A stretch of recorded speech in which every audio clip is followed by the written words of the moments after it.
Okay,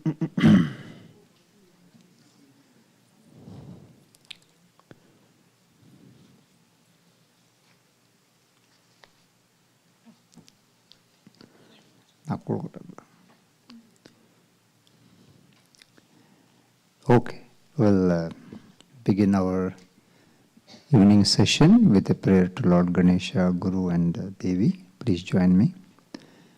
Om Ganana Antva Ganapatigam Havamage Kavim Kavinam Upamashravastamam Jeshtarajam Brahmanam Brahmanaspata Nashrimvanotibhisida Sadhanam Om Mahaganapataye Namaha Ya Devi Sarvabhuteshu Matrarupena Samsthita Namastasya Namastasya Namastasya Namo Namaha Guru Brahma Guru Vishnu Guru Devo Maheshwaraha Guru Sakshat Param Brahma Tasmai Shri Gurave Namaha. Thank you all, and if you have worn the shoes by mistake and walked into the hall, I request you to go out and leave your shoes in a shoe rack. Okay. All of you have this handout? No? No means you didn't go to office, I believe. So we'll get the handout for all of you, no problem. Someone has gone to the office and they will be here soon and you'll get it. Okay. So basically we are here to discuss what are the class schedule and the special events during the camp. First of all, I invite all of you on behalf of the Gurukulam to attend Independence Day camp with Swami Viditatmananda and Swamini Paraprajnananda. Can you pronounce it? Very good. I am testing myself. Okay. So, let's see what's the schedule is. So 5:15 to 5:30 a.m. The day begins with Laghu Ganapati Homa. So we started last year, I think after COVID or something. This Homa for welfare of the society. So nothing particular name is taken there. Sarve Janaha Sukhino Bhavantu. So your day starts very late. Don't worry about. So please make sure you are there at 5:15 and attend Ganapati Home tomorrow morning in Homa building. Okay. After that you have 10 minutes gap. 5:40 will start Abhisheka to Lord Dakshinamurti. Abhisheka. Yeah, we have already sent all the details, correct? Via electronically, all the information we have sent it. What is Abhishekam? Why we do Abhisheka? So take out some time and read for yourself. If you want to know what is Abhishekam, if you are okay with our explanation, then it's fine with that. So that will be morning at 5:40. So we'll be chanting Shri Rudram. Shri Rudram requires a little bit of training with swaras, etc. So if you are familiar, or if you had a chance to learn some suktas and Rudram, please join us. Otherwise, listen to the mantra chanted by a priest and other people. Okay. Then you have about 15 minutes gap. Come here and try to be here 5 minutes before meditation class at 7 a.m. Swamini Paraprajnananda will take meditation class at 7 a.m. in the morning. Okay? So it will be guided meditation. Swamini will be guiding you step by step every day. So morning Sunday, Monday and Tuesday. So you have 3 classes. It's good time to cover a certain topic. So I'm sure all of you will enjoy listening to her and able to do meditation. Okay. Then we have a Vedanta classes. Tomorrow being first and third weekend of every month, we have been teaching, offering Bhagavad Gītā classes. So we don't want to compromise. But we are not continuing the Bhagavad Gītā. Anyway, Bhagavad Gītā is the under topic, discussion. So camp classes will be there. So what is the Bhagavad Gītā Swamiji is going to take? It's mentioned there. 9:33, correct? Not time, not 9:33 is time. 9th floor, 9th chapter, 33 shloka. So that's what Swamiji is going to teach. So we'll meet here at 9 o'clock to learn some chants, Vedic chants. Those who are not,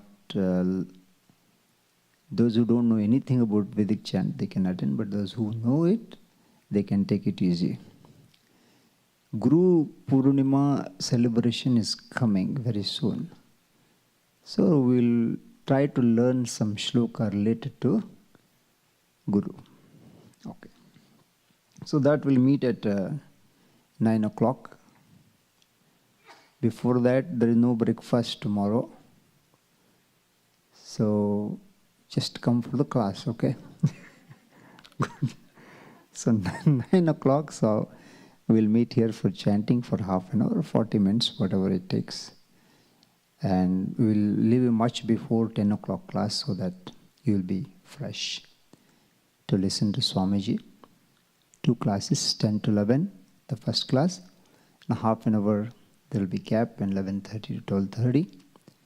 Followed by Aarti is there. You not have to go there. We'll try to live stream it, and you can watch tomorrow afternoon Aarti.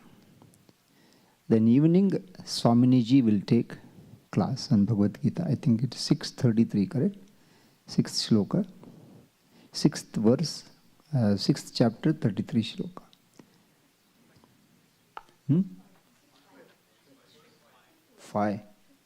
5th shloka, okay, yeah. She's taking 5th shloka. Right. So that's the schedule tomorrow. So, guided meditation, 9 o'clock chanting, 10 to 12:30 Swami Viditatmananda's classes, evening 5 p.m. Swaminiji's class, then 8 o'clock again you will meet here for Satsang, question answer session with Swami Viditatmananda, with question and bhajans, whatever it is. So, day begins with Ganapati Homa, ends with the Satsang. So, Sunday is all done.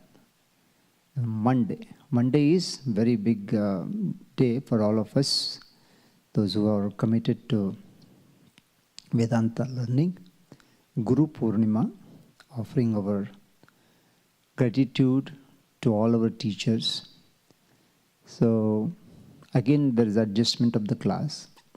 Swamiji will take Viditatmananda 9 o'clock class, 9 to 10, 1 class. Then we don't have anything till 11. All of you will come to the temple at 11 o'clock. We'll have a Abhisheka for half an hour to Lord Dakshinamurti. Then after that, on all behalf of Swamiji's, Swami Viditatmananda will give blessing talk on Guru Purnima occasion. Then evening again, Swamini Paraprajnananda will have, her class will continue. So that is Monday. Then evening, Satsang with Swamiji. And I think children youth presentation is something is there. I think it will happen before Satsang. So anyway, they will announce it tomorrow. Day after tomorrow. Then Monday is half day program. As usual, Tuesday you will have a morning meditation. Classes are switched. Swamini will take class at 9 o'clock, concluding class. And instead of 11:15 or something, we'll have Swami Viditatmananda's concluding class at 11 o'clock. Followed by Guru Dakshina, Arati, and lunch. So this is the program we are having for 3 days. And all the instructions we have already sent you by email. You can refer to it. You have any questions? Yes. Every day. Every day. We are doing it every day. Tomorrow morning 5:15, you can go there. And dress code, if possible, you can wear traditional cloth. The summer cloth, may not look well in this ceremony, sabha. So just any other questions you have? Okay. Let's introduce ourselves, okay? Because you have been all coming here and everything is known to you. But unless you have any specific question, I'll answer yes. So after 12:30 to 5, it's a break time, all these hours? All break time. Tomorrow, by the time you get 12:30, you will be free only 1:30. Yes, we have a IFA. So IFA will take a yoga class for adults. After a long time, in COVID, etc., we had not introduced a yoga class. There seems to be a little bit demand for yoga class. So, question? 3 o'clock. 3 o'clock in yoga studio. 3 to 4 o'clock yoga studio. So that will be on Sunday and Monday, 2 days. Yes. Anything else? No. Okay. So we have about 110 people registered for this camp. Many more will join, and tomorrow being Sunday, at least you will have 50 to 60 additional people coming here, joining you all for Bhagavad Gītā class. So this whole weekend will be very busy because of holidays. Okay. So here, let us start our introduction. So we have to know each other in the camp, where you come from. So you can start, Rajesh.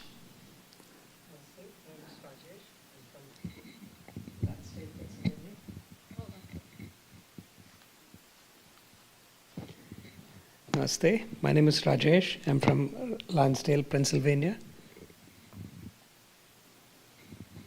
Namaste everyone, Hari Om. My name is Bhanureka Narayanaswamy. I'm Rajesh's wife, Lansdale, Pennsylvania.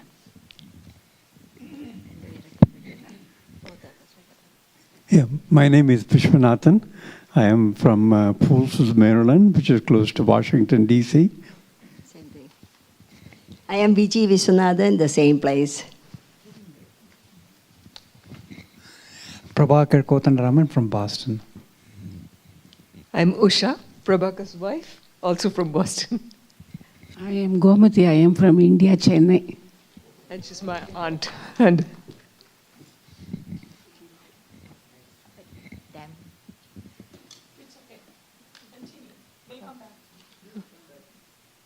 Okay, I'm Suman Mishra from Harrisburg, Pennsylvania.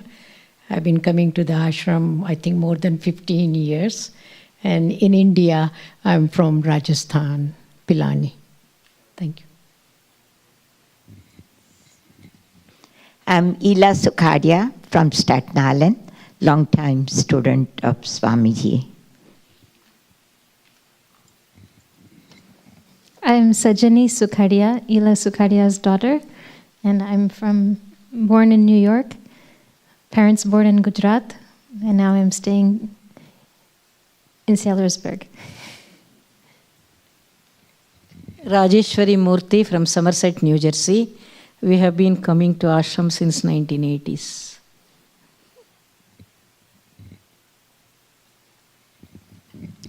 Vikas Stipnis from South Orange, New Jersey, originally from Mumbai. And I've had the good fortune of studying with Swamiji. Spent 6 months with him at Coimbatore a while back, 1995 actually. So very happy to come back home.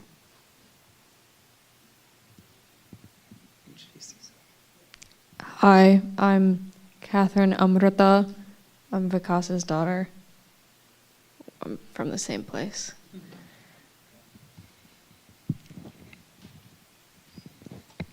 I'm Vinayak Sadarjoshi. I'm from New Jersey, Edison. I'm coming here. We are coming here for last 20 years, I think. Yeah. Hello everyone, I'm Swati Sadarjoshi. We are from Edison, New Jersey, and originally from Mumbai, India. I'm Radhika Saunda. We are a group of 7 from Charlotte. I'm passing on to... Hi, I'm Savita. Suhanti. I'm Kannan. I'm Saunda from Charlotte. Venkateshwaran, Charlotte. Kamesh from Charlotte as well. Hi, I'm Vinod from Maywood, New Jersey. This is the first time that I'm attending this retreat here. Kavita Bharwani from Philadelphia, Pennsylvania. We've been coming here for what, 10 years now? Yeah. Hi, I'm Chandan Jaisinghani, and we've been coming here for 10-15 years, I guess.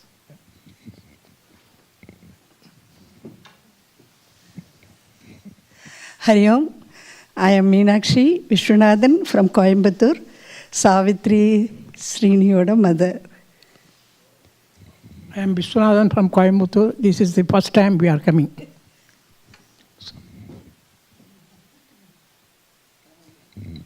Hari Om, Parul Parekh, New York Upstate. This is my second year.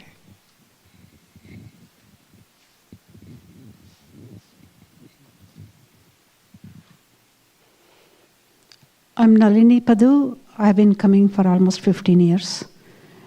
I'm from New York. I'm Padmanabh, Nalini's husband. We have been coming here for 15 years. Hari Om. My name is Ninad and I'm with my dad Shaunak Kumar. We are with Swamiji from 80s, and I think I was 9 years old and I'm 45 now, so it's been a not long journey, but still it's going on. That's good. Hari Om.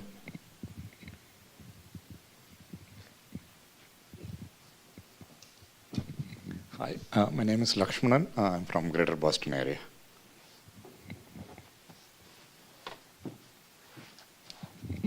I'm Anand. I'm from Nazareth, Pennsylvania. This is my second year at the ashram.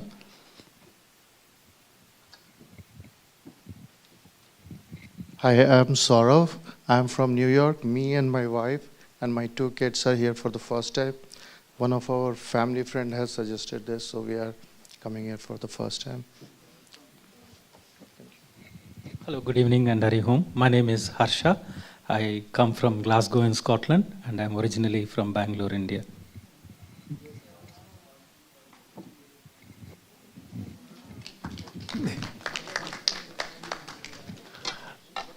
Namaste, I'm Vinod Jain. It's my second year or third year, but I've known this place for 10-12 years, so started actively now again. From Edison, New Jersey. Rasmi Satyadev from New Jersey.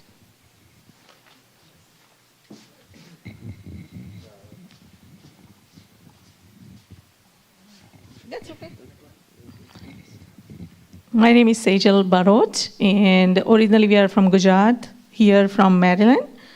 And Bharat Barot is my husband, and we've been coming here for more than 10 years. And love the experience, love the environment, love the food. And my kids been going to the Bal Vihar classes that's being taught by Vandana Ramalu for 15 plus years. Hi, good evening everybody. My name is Bharat Barot, and we are coming to Kashram for like 10 10 plus years. And I love and I like to be here, especially the camp time. And I love it, those things. Okay. Rosa for New Year. My name is Bajnath Agiwal from New York. I became here since 2011. Hello, my name is Alison Kerner. This is my first time here in Dayananda Ashram, but I had the pleasure of spending about a month and a half in Rishikesh Ashram, so very excited to be here, and I'm originally from Minneapolis, Minnesota. Hello, I'm Garima Jain. I am with my husband here, Vinod, and we are from Edison, New Jersey. And just how long we've been coming here? It's just middle of the year. We've been back for second retreat, and my son attended the last week the youth retreat. So we just look forward to spending more time and look forward for coming here. Thank you. Namaste, Prakash from Fairfax, Virginia. संस्कृते वदामि वा? नमस्ते मित्राणि, अहं संस्कृते वदिष्यामि. मम नाम दीपा अय्यर्. अहं फेर्फैक्स् वर्जीनियातः आगतवती अस्मि. प्रकाशमहोदयः मम पतिः. अहं बाल्यकालात् स्वामिना सह अहं तत्र आश्रमे, अहमदाबाद् आश्रमे अहं तत्र उषितवती. स्वामिनः, स्वामी विदितात्मानन्द स्वामिनः अस्माकं बालविहार शिक्षकः आसीत् तदा. So from the very childhood we have been in our Ashravidya Ashraya. So Swagatam. Since am I the last one, so I can just welcome everybody. Sarvesham Swagatam.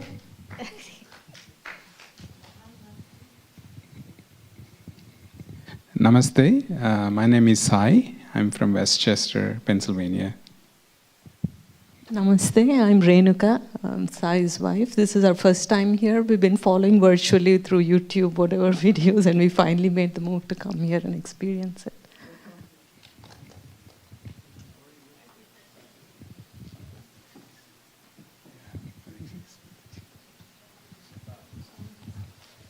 Namaste everyone, I'll make it short. Mama nama Smita, Deepa Bhagini, Mama Shikshikaha, Aham Sanskritam Vadami Pathami, Pathayami. Namaste. Swamiji is here, sir. Namaste.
Om Sahana Bhavatu Sahano Bhunaktu Sahaviryam Karavavahai Tejasvinavadhitamastu ma vidvishavahai.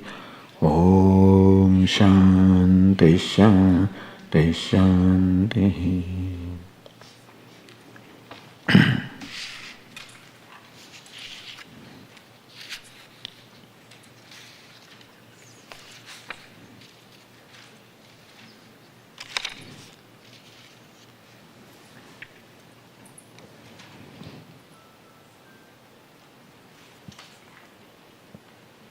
Yes, no, this is just a booklet. I was just looking for the questions.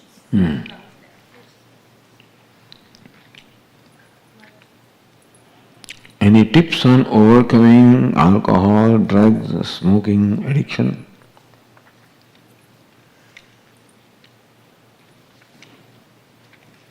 I think rehabilitation programs are available for addiction. And that is perhaps the only way to overcome the addiction. First, of course, is the firm resolve that I want to overcome this addiction by recognizing what I'm losing on account of this, and then seeking the help. You have to seek the help of some facilities and professional people for overcoming addiction. And they have a whole rehabilitation program where they slowly take you off, from the addiction. And then also it requires a great amount of self-control not to go back to that, because the urge does not go right away, but one can overcome addiction with a firm resolve and with proper help.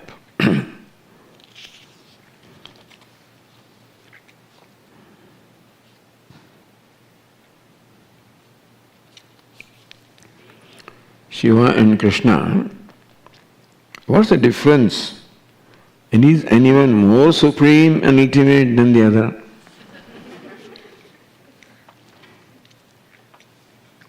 The question must come from a child, I guess.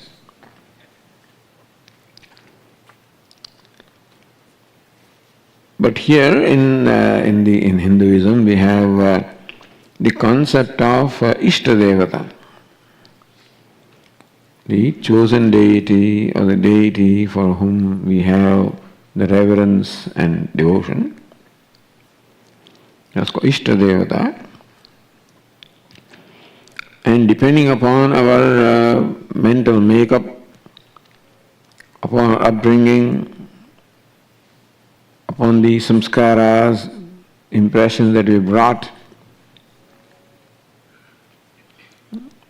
we find that many of us have a natural liking for one or the other devata.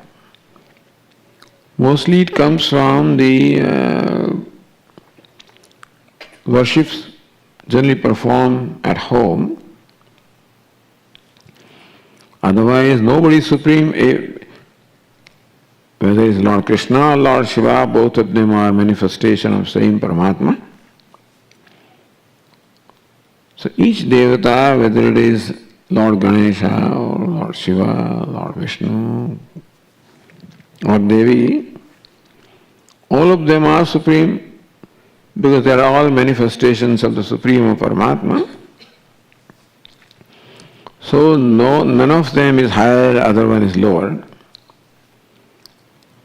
Although there are number of Puranas, as you know, and there is a Purana dedicated to a given deity. There are so many Puranas are there. So there is Devi Puranam, Devi Bhagavatam, and then there is Srimad Bhagavatam, then Vishnu Purana, Ganesha Purana, Skanda Purana.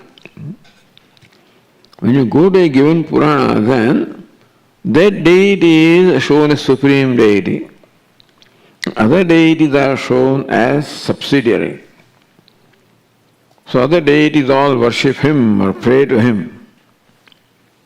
So in Devi Bhagavatam, all of the devatas are sort of inferior. Devi is the supreme. In Ganesha Puranam, Ganesha would be supreme. So how do you resolve this? The answer is that we should understand that when you go to Devi Puranam and find that Devi is portrayed as supreme, we should understand this Nirgunam Brahma. And other devatas are shown subsidiary as Saguna Brahma. When you go to Vishnu Purana, then Lord Vishnu stands for Nirgunam Brahman, other devatas stand for Saguna Brahman. That is how we can reconcile between different Puranas, because every Purana shows that Devata is the supreme.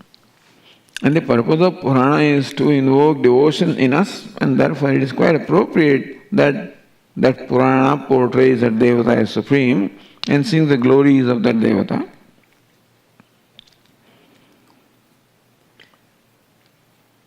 But then, then you can make it, if there is no Ishta Devata for you, you can choose.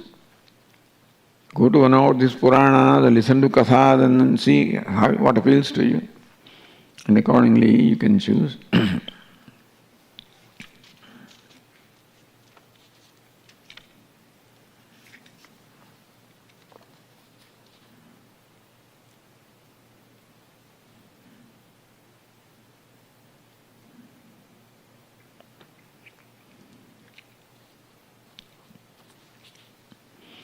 Good people get moksha and they are not reborn. Asuras keep getting reborn. And one day the earth may only be populated by asuras because all good people are all liberated and asuras keep on getting reborn. So how can Ishvara address this situation?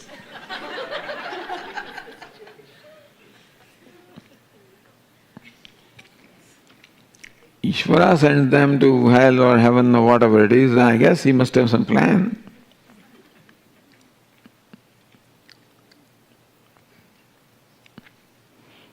But good people also get reborn until they... See, moksha is not attained just in one birth, one lifespan.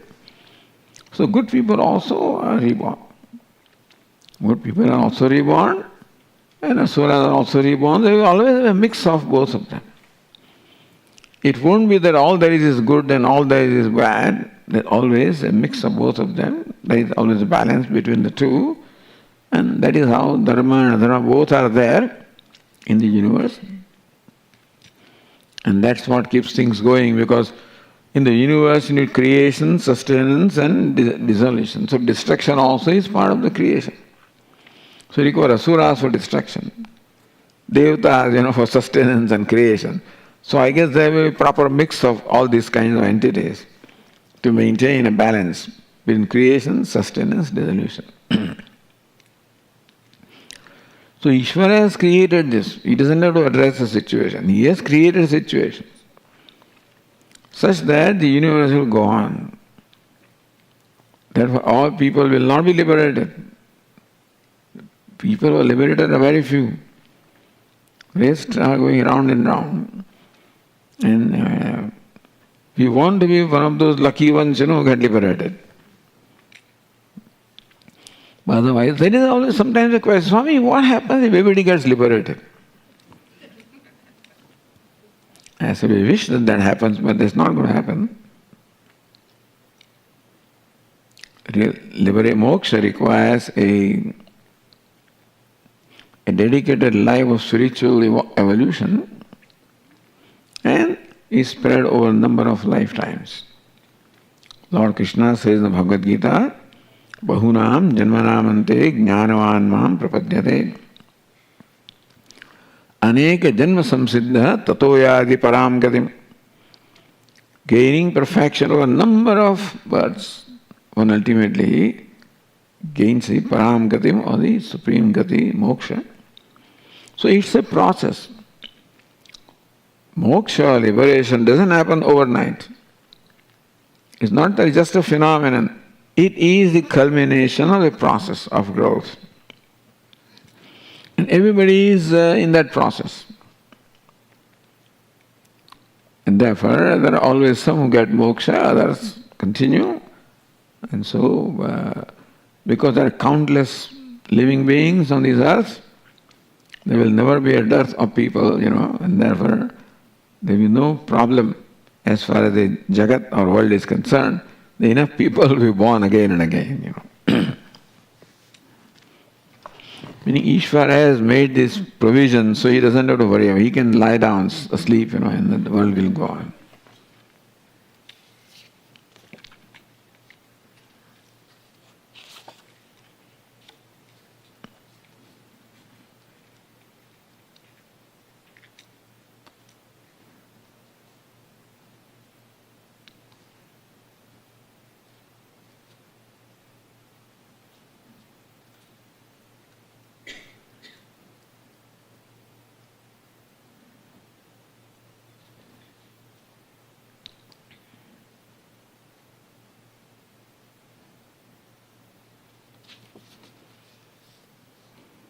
in worldly existence,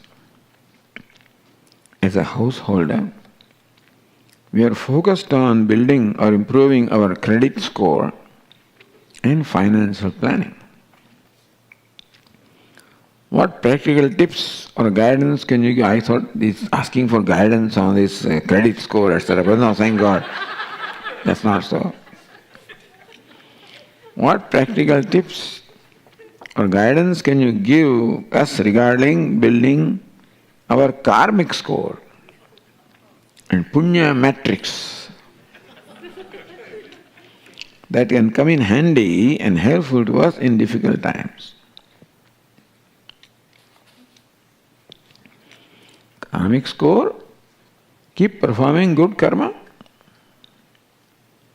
Simple answer is that be good and do good. And we should anyway, because that is the only way to be happy. The only way to be happy or to gain happiness is by doing good. When we think that happiness comes from some outside objects of pleasure, that also will happen only when our punya karma fructifies. When ice cream cannot give me happiness, I love, suppose, but ice cream always failed to give me happiness. If my punya karma is not fructified at that time, then something will happen to my throat, some cold, cough, etc. will happen and I won't be able to enjoy that. Therefore, it is not a thing that gives us happiness. Whenever we enjoy any sense pleasure, it is not that object that is giving us happiness. It is the fructification of punya karma that gives us happiness. That object just becomes an occasion. Understand that if ice cream would always give me happiness, then all I need to be happy is to store enough ice cream in my freezer. If I am not feeling well, I am bored, eat ice cream. That doesn't work. First plate of ice cream may give me happiness, second plate, it's all diminishing value. So nothing in the world has the capacity to make me happy. Nothing. If something makes me happy, if the experience of something makes me happy, it is my fructification of punya karma. That is what gives me happiness. And that object, such as object of pleasure, is just an occasion, a nimitta, instrument. So only source of happiness is punya karma. Because the punya karma is not there, even the standard source of happiness will not make me happy. Always enjoy ice cream, suppose, but then that also may not make me happy. If my punya karma is not there, then I will have some problem with my throat, something or the other. So we must know that what gives us happiness is the fructification of our punya karma. And therefore, to be happy, do good. That's all. Be good and do good. Punya karma means perform acts of charity, acts of helping, serving. That is what will ultimately give us happiness. This karma phala, the fructification of such karma will create situation where our mind is available to enjoy what is. After all, happiness comes when we enjoy what is there. And so understand that in experience of happiness, not only do we need the object of happiness, we also need the capacity to enjoy that happiness. Good food can be there.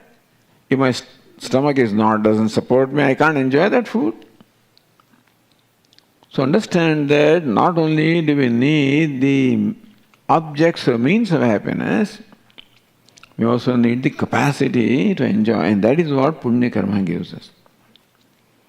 Punya Karma, or virtuous actions, give us a disposition of mind when the mind is capable of enjoying what is there.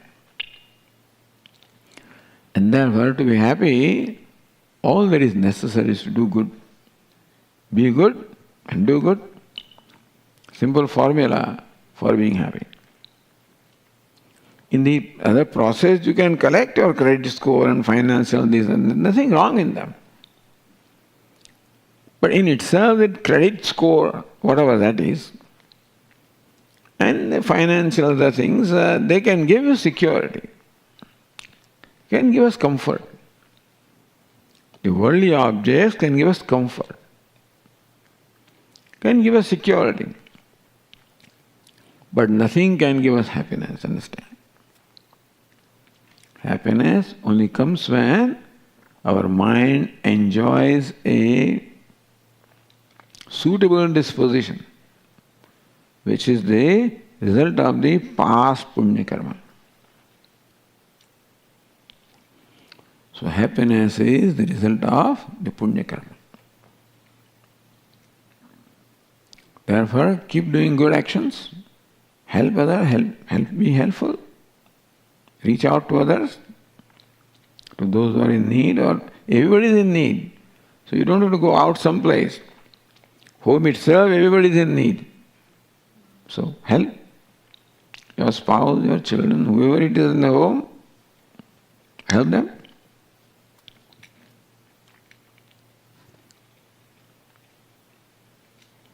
Does it answer the question?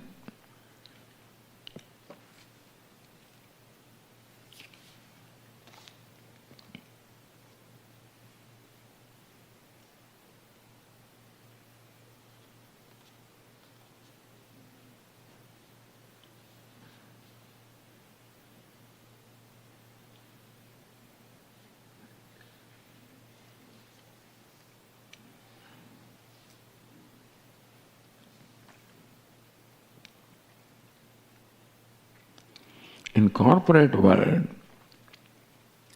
we talk about anger management, time management, wealth management, strategic planning. My observation is that all these are due to our desires. What practical advice for our Sanatana Dharma and scriptures can you give and guide us regarding desire management?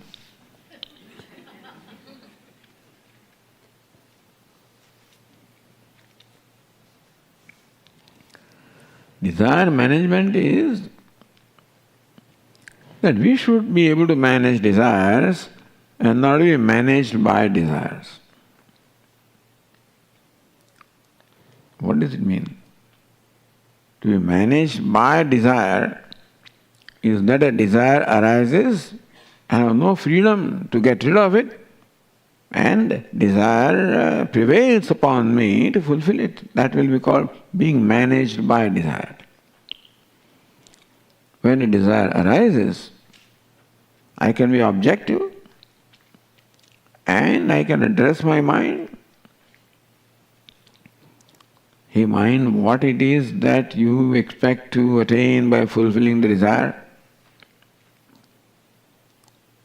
So when desire arises, you do not say that you dismiss the desire.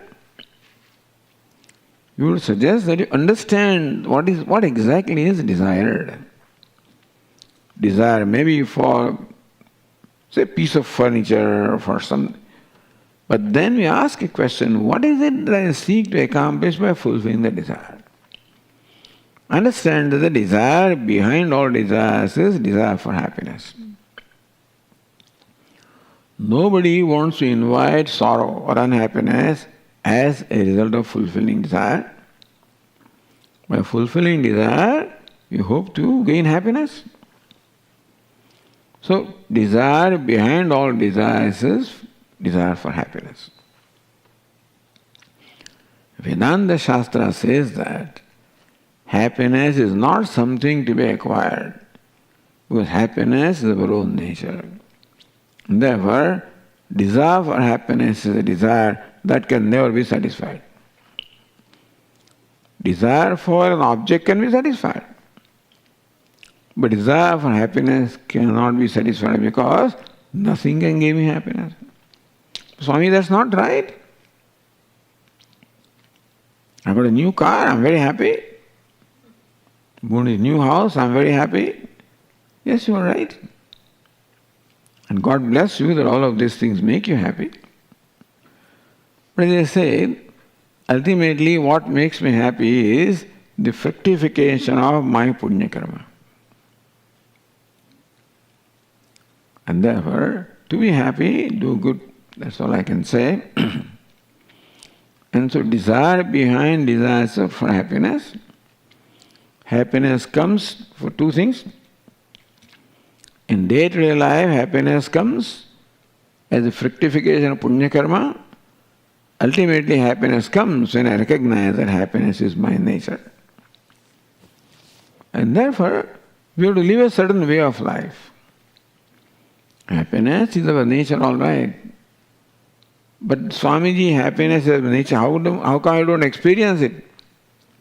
Because we have to make the happiness manifest in our mind.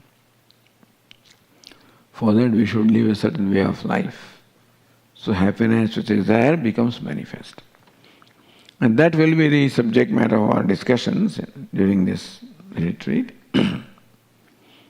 Because the sentence that is chosen is Anityamasukhaṁ lokamimaṁ prāpya bhajasva. Lord Krishna says to Arjuna in the 9th chapter,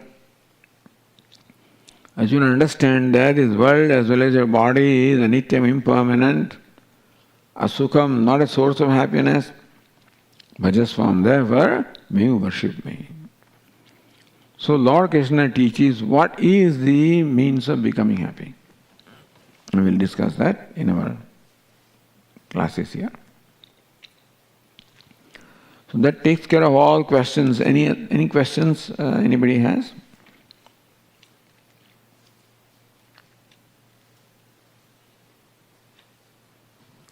You have the microphone? Yes. Here.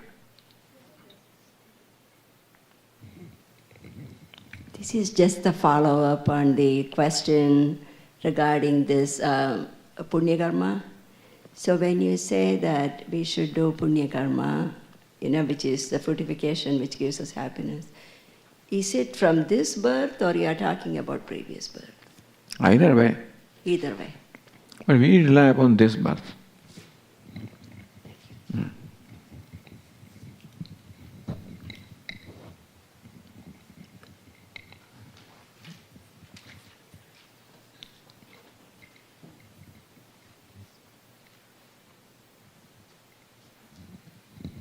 Good evening, Swamiji.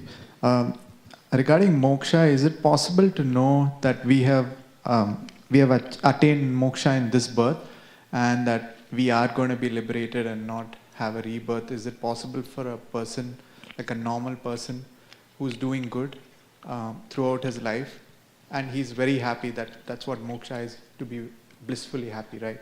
So does it mean that he knows before his, like, in his old age, can he actually know it, like mentally feel it, that he has done what it takes to be liberated?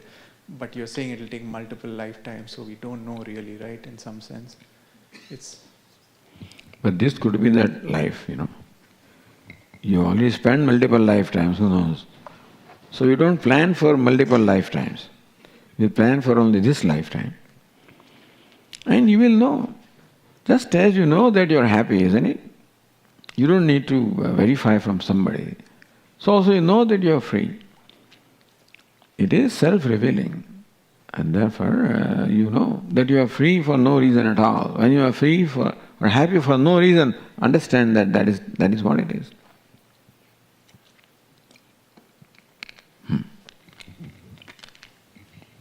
Just the curiosity, when the person is really happy to the level of getting a moksha, then why the moksha is necessary? One person is happy in this world. That alone is called moksha. Yeah, then there is nothing like absolutely moksha. a person is happy in this life, then he should not even desire for moksha. Moksha means happiness. Moksha means unconditional happiness. Happiness that we normally get is always conditional, is relative, is limited. Moksha means unconditional happiness.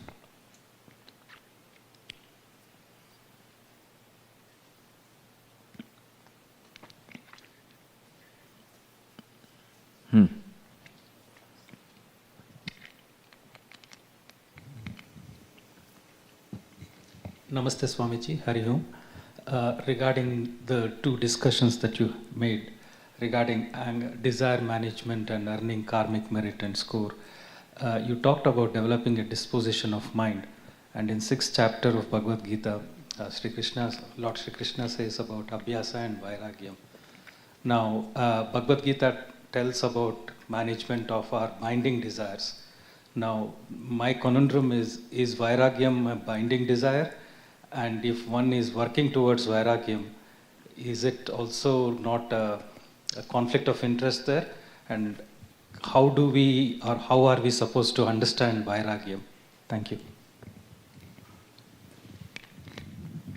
See, we are focusing upon the desire.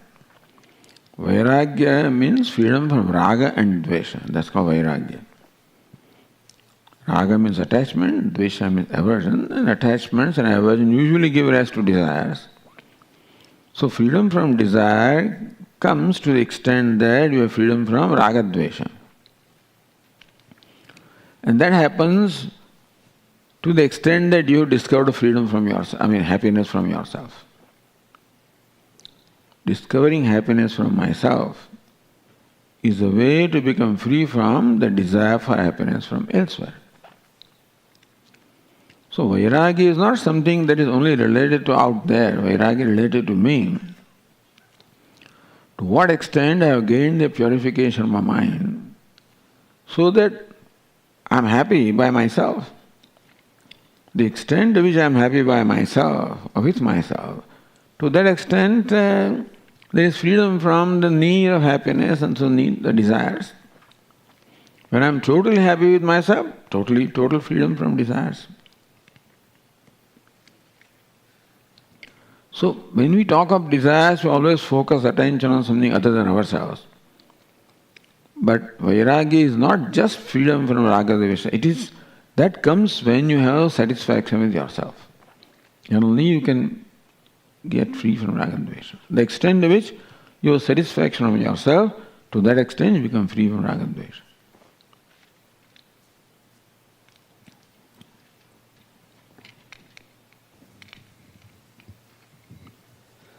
Namaste Swamiji.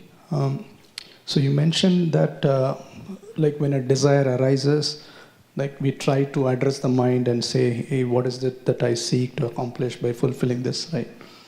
Now, that is something that we can try to reason, but there might be other people in your life. It could be like your children or your wife or your parents or your extended friends, society, anyone who may not have like a similar kind of feeling. How do you try and deal with those people? Meaning that your desire is prompted by others. Is that what it says? It means your desire is not purely your desire. True, in a way true, yeah. It is not entirely prompted by me. My choices in life might be different from like another person's choices, right? So I may not be able to reason a similar thought with another person. That is okay. Now so desire is one kind of thought, but in general, perhaps you're talking about your thought in terms of your beliefs or convictions. Is it so? In a way, yes, some sort of a conviction that, okay, I do believe in similar kind of whatever reasoning that you mentioned, like addressing your mind in that sense. But there might be other people in your life who may not try and see it in that way. For them, it is like a fulfillment of their choices or whatever that they are looking forward in life. So you are somehow ending up with unable to reason with them, and you sometimes don't know how to deal with it. No, that is true. There are those towards whom we are responsible, and that may involve fulfilling their needs or desires. It can be the spouse, children, family members. And you have to consider whether is it reasonable, whether those needs or desires are reasonable. If so, perhaps you may proceed to fulfill them. You can always have a dialogue with them, and if you think that that is not required, then you can have a discussion. And if that you can't convince them, then all right. If it is reasonable desire, then you may perhaps may be required to attempt to fulfill them. But you can't fulfill all desires of everybody. Nobody can do. Bhagavān also cannot do. So you need not feel burdened with the responsibility of fulfilling everybody's desires. Within your capacity and reasonable desires.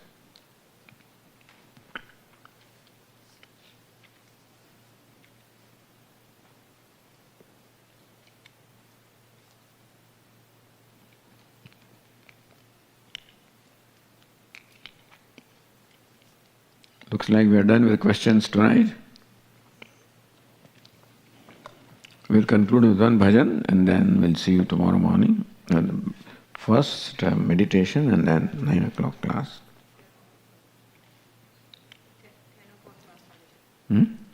Tomorrow 10 o'clock?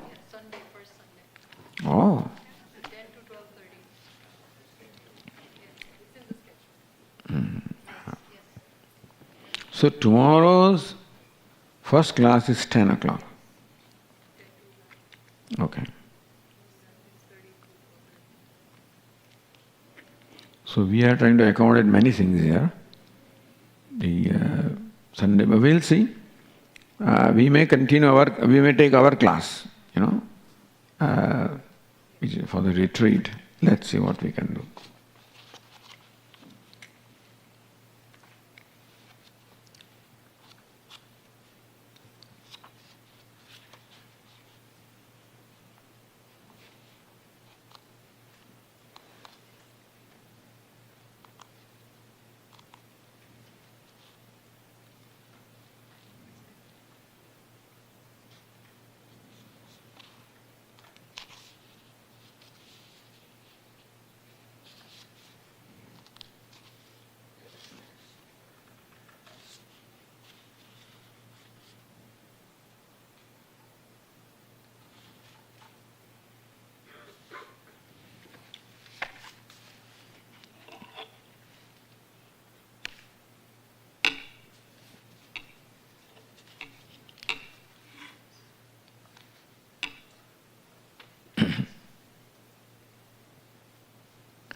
Jaya Raghunandana, Jaya Jaya Rama, Jaya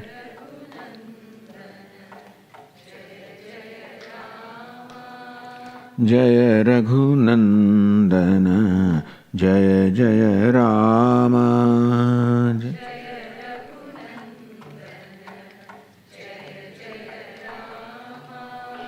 Jaya Jagat Janani Janaki Rama,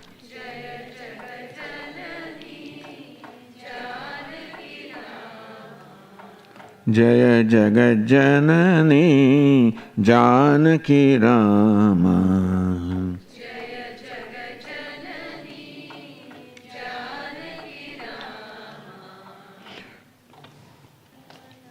Nava Nava Komala Megha Shama, Nava Nava